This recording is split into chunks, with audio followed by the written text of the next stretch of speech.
Hello, welcome back to my channel. Dana here. These are some of the products that we will be using for today's project.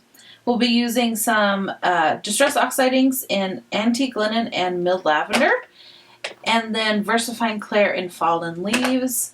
This stamp and die set from Spellbinders, this is the Spring Smiles stamp and die set. And then this die set from Spellbinders, this is Labels 36. And this Bretta Press set, this is the Luxe Damask, and I'll be coloring some images with some colored pencils. If you're interested in any of these products, there will be a supply list down below with affiliate links when available. But I encourage you, shop your stash. If you have a stamp that'll do a damask background, some sort of label fancy cutting die, and then some sort of spring Easter-ish, there we go. Stamp set, grab that and you can make something similar. Okay, so to start off the card, I'm just going to do a little bit of ink smushing with an acrylic block. I like this acrylic block. I'm not sure where I got it. I probably got it off of Amazon, but I like how it has the little indents in it for your fingers. Makes the acrylic block really easy to hold on to. And I'm just going to get some of the Distress ink on my block, give it a mist with some water, and smoosh it on my paper here. This paper is just some cream cardstock that's cut down to 4 1/4 by 5 1/2. I'm going to dry that off with my heat tool. You could always add another layer or another color to this, but I think I'm just going to leave it like this. What I'm envisioning for the background is kind of old, worn wallpaper type of look. Okay, I'm going to go ahead and better press the background here. If you haven't used a better press before, I definitely recommend taping just in the corners versus, rolling up the tape and putting it behind your image. If you do that, it can affect the way the better press prints on your paper, and you might not get the results that you're looking for, especially if you're doing a background piece. Now, if you're just, doing a little sentiment like down on the bottom of the page and you put the tape right here, it's not going to affect it. But with backgrounds, you definitely want to tape the corners if you can. This better press set is one that has a registration sheet. So what you do with the registration sheet is you just put it on there and you put the better press right on top. And the lines it has on it is where you line up your plates. Now for this one, you're going to want to run it through 3 times to get the entire background on your 4 1/4 by 5 1/2 paper. So I'm just going to start at the bottom, and I kind of moved my sheet up a little bit here. I think I'm just going to leave it like that because I can still get the plate on here. Okay, so I'm just going to line it up with the blue lines, and it's the kind of wavy lines, and they match up perfect with the plate. And I've still got some clearance, so it's not going to affect my little nubbies here. I don't know the technical term for those. And the ink that I'm going to use is Distress Oxide ink in the Milled Lavender. You can pretty much use most inks with the better press. I prefer using Oxide inks. I like the chalky look that it gives, especially when I'm doing something that's more, vintagey and worn looking. So you just want to make sure that that is well inked. And if you get little fuzzy bits from your ink pad, that's okay. Just take them off and throw them away. And then I like to clean up the edges around my plate just so that doesn't get transferred to my background. I've done that a couple times. Haven't cleaned it off, thought it would be okay, and yeah, it wasn't. So I'm just going to put the lid back on here, and then I'm going to run that through my Platinum 6.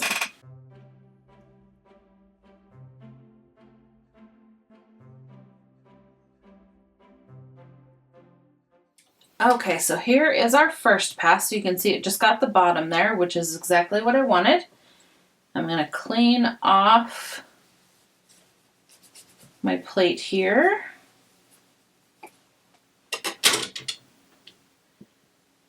And then I'm going to, before I move this, I should have done this in the beginning, but I'm just going to tape the registration plate on there, so that way it doesn't move.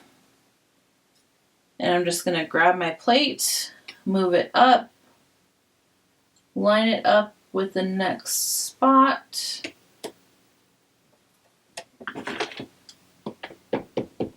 And then ink it up.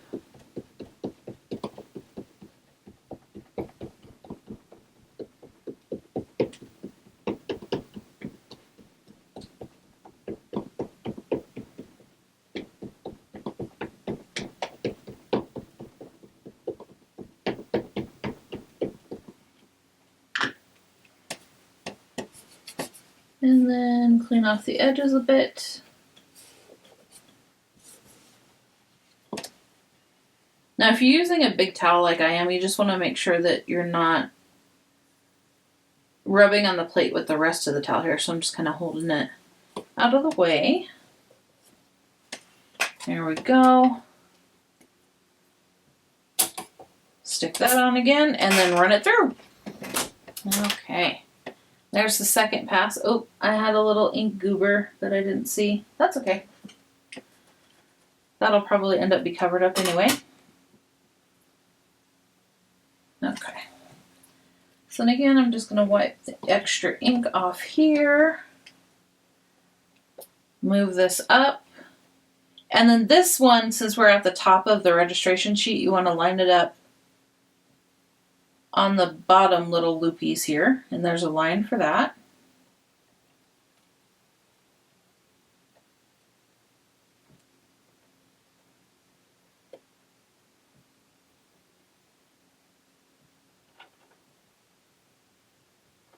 Alrighty. And we're going to ink it up. This one, it's mainly going to be on the bottom, so you don't really have to worry about the top part.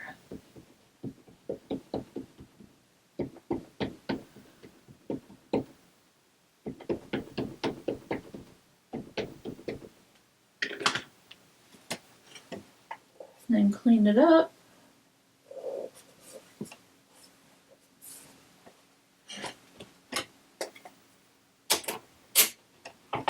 And there we go. Finished Better Press background.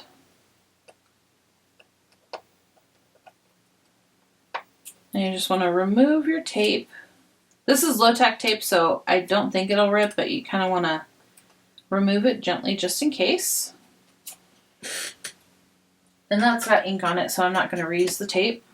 I'll clean this off. And then since I just used Oxide ink, I will just take all this to the sink and wash it off when I'm done. You don't have to worry about cleaning it up immediately. Since it's a dye-based ink, it's not going to stain. Okay, now we're going to stamp the focal image, so our images. So I'm just going to put my sheet of paper into my MISTI, and then this is a sticky mat from Brutus Monroe. And then same thing, this is just a piece of cream cardstock.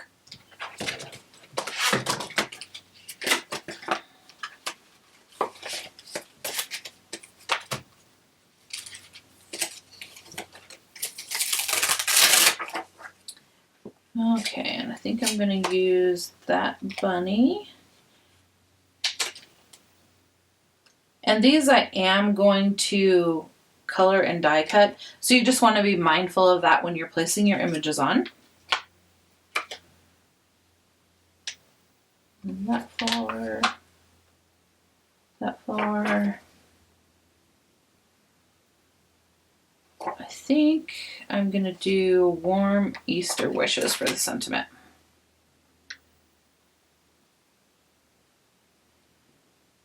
For the sentiment, it doesn't have a die for this set, so I'm going to try and line it up straight-ish so that I can cut it out easier later. Okay. I'm going to ink those up in the VersaFine Clair.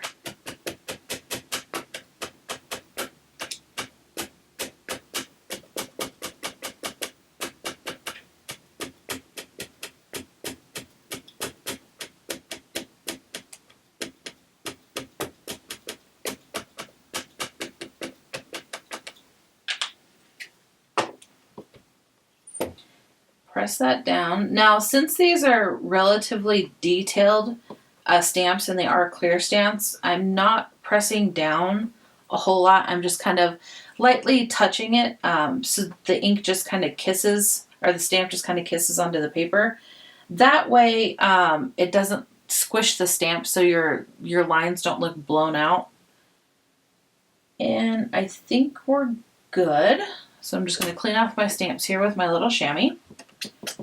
If you have this set and haven't used it yet, one thing to keep in mind is these little floral stamps here. It's one stamp, but it's 3 different dies. And because of the width of the die, you can't cut them, all 3 of them out at the same time. So what I found, it's easier to cut out either the middle one first and then the 2 side ones, or vice versa.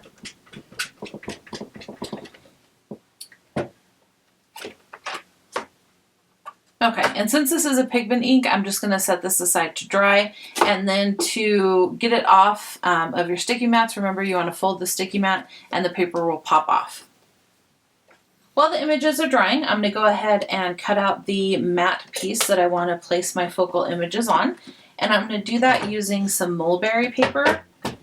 Now, if you're unfamiliar with mulberry paper, it's a semi-translucent paper that has all these little fibers in it, and it can be hard to die cut, so I'm going to show you a trick on how to do that. So for your sandwich, it totally depends on, you know, what machine you have. Go by your manufacturer's instructions.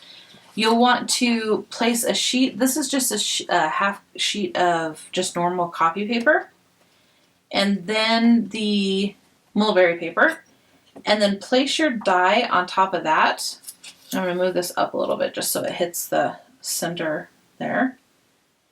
And then that way, having that piece of copy paper down there gives the die kind of something to hold on to and bite into, so it'll cut all those little fibers on your mulberry paper.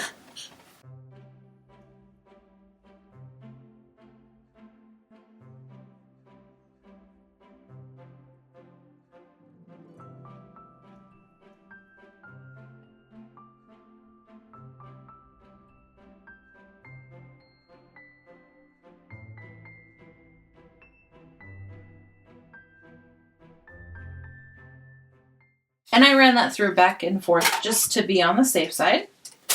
And then you'll see here it cut completely clean through both sheets of paper. So then you just want to kind of, what am I doing here? Kind of pinch it off or rub it off. I don't know how you would open like a trash bag. That's basically what I'm doing here, just to get the mulberry paper off. And then you have a little sheet of copy paper that you can use for something else. Since it's a lightweight paper, this would be fun to use in like an art journal or something like that, because it's not going to add a lot of bulk.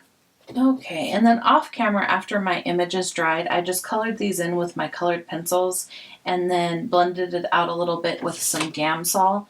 The colored pencils that I use are the Castle Arts colored pencils. I just got these, I think it was 120 pack off of Amazon. I don't remember how much it was. It was relatively, you know, inexpensive for an artist grade colored pencil. I don't know how they compare to any other colored pencils. Those are the ones that I've only used recently in like the past decade. So yeah, I don't know how they compare. For the card base, I'm just going to use a top folding A2 card base. I did make these myself and they're kind of wonky. So I'm just going to cut a little bit off of the side so that they're not so wonky. I must have not been able to measure very well that day because they all turned out a bit on the wonky side. That's okay.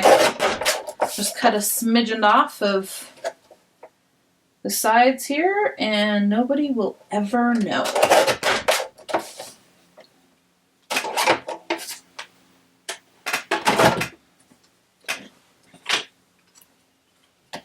Okay, so I'm going to go ahead and glue my card panel down to the card base. I find it's easier to assemble cards this way, just kind of start from the bottom and work your way to the top, so to speak. I know that there's a lot of crafters that will create the whole panel first and then glue it onto the card, which is totally fine. This is just the way that I like to do it. And then with mulberry paper, it's similar to that side up. It's similar to vellum. Since it is a translucent paper, you're going to be able to see the glue through it. So what I'll do is I just glue the images on first and then put glue on the back of the image on the back of the mulberry paper, and then I'll attach it to the front. I just kind of go to decide on placement here. I think we're going to go that there. And then put the little flower in there. I've got an extra flower here. That. What do we think? Something like that? I think that's cute. And then my sentiment maybe on the bottom. Yeah, we'll do something like that. Let me get my squeezers. Okay. I'm just going to go ahead and adhere the flower to the bunny. I figured that would be easier. I'll glue the bunny down. I'm not going to use a tremendous amount of glue here. Since it is a liquid glue, and I'm going to be adding more glue on the back anyway, I just kind of want enough so that they'll stick, but not enough to where I'm having to peel it off of my glass mat because it's soaked through the mulberry paper.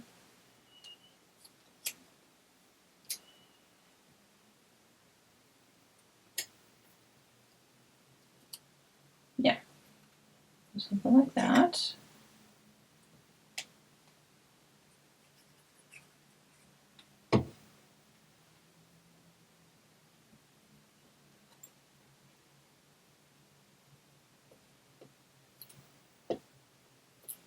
Oh, good grief.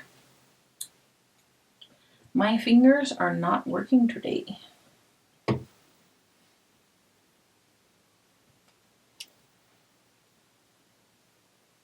If y'all haven't seen, Spellbinders is having their warehouse sale right now, so you can get great deals on a lot of their older dies and embossing folders and a lot of good stuff on there. I did a little window shopping earlier.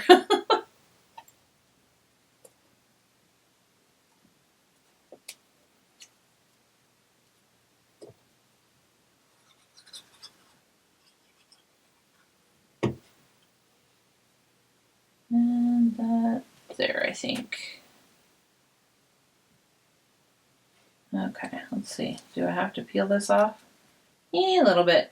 See, we had a little bit that kind of soaked through there, but that's okay. Grab a baby wipe.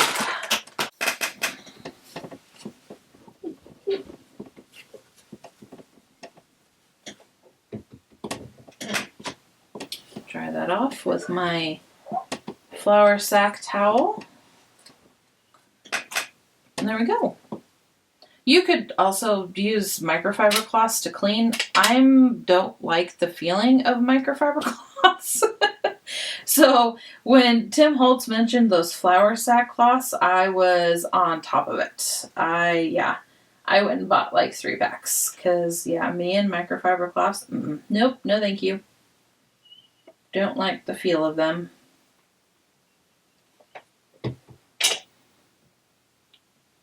Okay. This is going to be fiddly. Let's see here. About not there.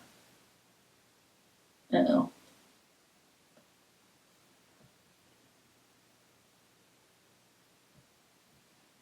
There-ish. Not look straight-ish. Yeah. We'll go with that. It looks straight adjacent anyway.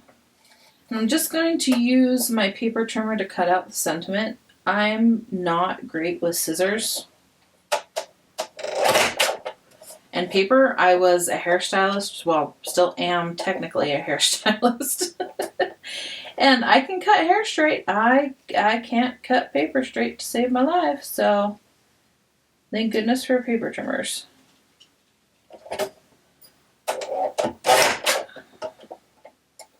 I should start using those dies to cut out sentiments more often, but honestly, I forget about it. I have this set from Simon, I think they're from. but I always forget about them.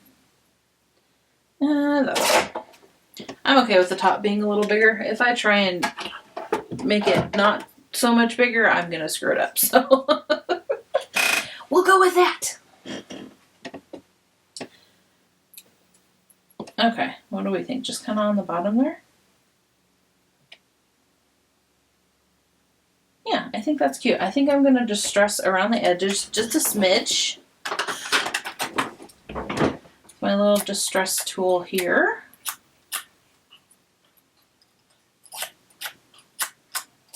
Just so it kind of fits in with the distress look of the background a little bit more.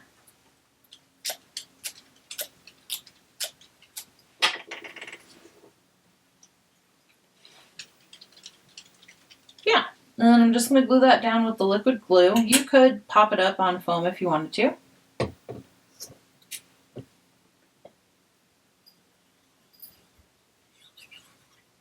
And that finishes off today's card. I don't know, my camera cut out, so I don't know if you saw me gluing on the sentiment, but I just glued it on with my Barely Arts glue. I think I have to turn the beep on my camera again. Anywho, that finishes off today's card. Thank you so much for joining me today. Do please consider liking and subscribing. And as always, do something to pamper your inner goddess, and I will see you in the next one.